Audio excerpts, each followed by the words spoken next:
Right, okay, everybody, as you see, joined by Mason Mount, and we'll start with Rob Dawson from Sky Sports News. Boys, we used to. Hi, Mason. Good to see you. Mate, there was so much hype around that game, and it fell a bit flat in the end. I wonder what it was like to play in. Was the hype just too much? Did it create too big an occasion for the England players, do you think? No, I think obviously we knew how big the game was, but I think the way we played, we obviously tried to break them down, score goals, the way they set up, five at the back, and made it tough for us. And obviously we get the point and we move on now, and we look to the next game that's still a clean sheet, and hopefully we win the next game and we're through. England have so many exciting attacking options, and yet they struggle to create chances tonight. Why do you think that was? What was the game plan? Yeah, I think the way they set up with the five at the back and they had the three in midfield, it makes it difficult. I mean, we had a couple chances where we could have done better, but this is always something that we're going to look at with the attacking players we've got. We know we can do better, and that's always going to be something we're going to work at. And as I said, hopefully next game we can improve and attack the next game and score a couple of goals. That's always something that we're going to do. I mean, obviously, I suppose with all the expectation around a game like that with Scotland, you can understand you're going to get a bit of criticism. But actually, you're second only on goal difference to the Czech Republic now, and if you win that final game, you'll finish top. Does it put an extra bit of pressure on that game now, do you think?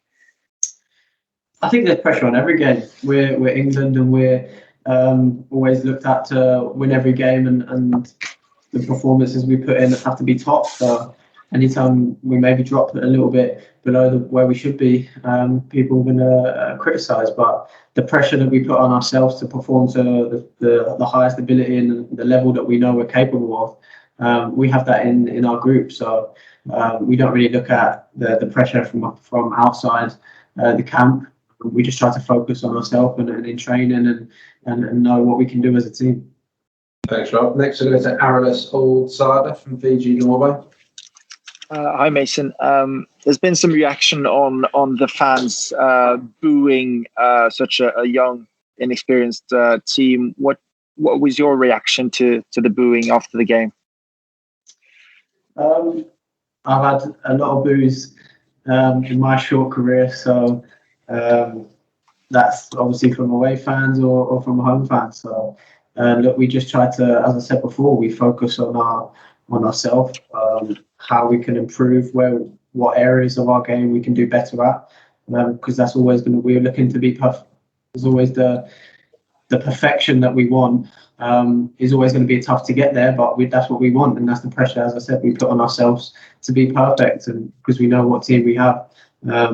You talk about young players. I think the young players we do have are very experienced, mature players that can take that, and look, we want to make the country proud. That's something that was always that we want to do as players, and hopefully next game we can do that. And Gareth spoke about the difficulty of combining the fact that you have to manage a tournament and stay in shape and organize this at the same time as Wembley wants you to just attack and throw everything in there to win the game. Can that be complicated as a player as well on the pitch? Yeah, I mean, look, we know what we're prepared for. As fans, they look at and they want to see us attack all the time. But sometimes in a football game, you have to, as I said, manage the game and sometimes keep the ball because it can be frantic. The game today was frantic at times, and sometimes you have to just control it, have the ball, have possession, and build from there. And you have to do that sometimes. That's part of football. Okay, guys. The Mason is holding up the team bus at the moment, so we'll take one very last one from Mark Mann-Bryant. Yeah. Hi, Mason. You spoke about the young players in the England team there, but it was Billy Gilmour that actually got man of the match from UEFA today. Just wondered if you could tell us a bit about him and how the rise you've seen from him close hand compared to us tonight.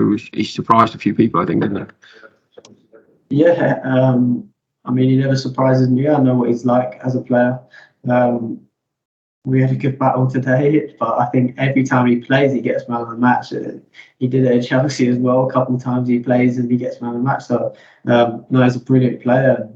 You can see he gets chucked in at the deep end sometimes, and he's always swimming. And he's a top player. So yeah, I'll always watch his development. He's going to keep getting better and better, and obviously that's brilliant for club, and obviously for him at country level. Okay, thanks guys. We'll end it there. Cheers. Thank you.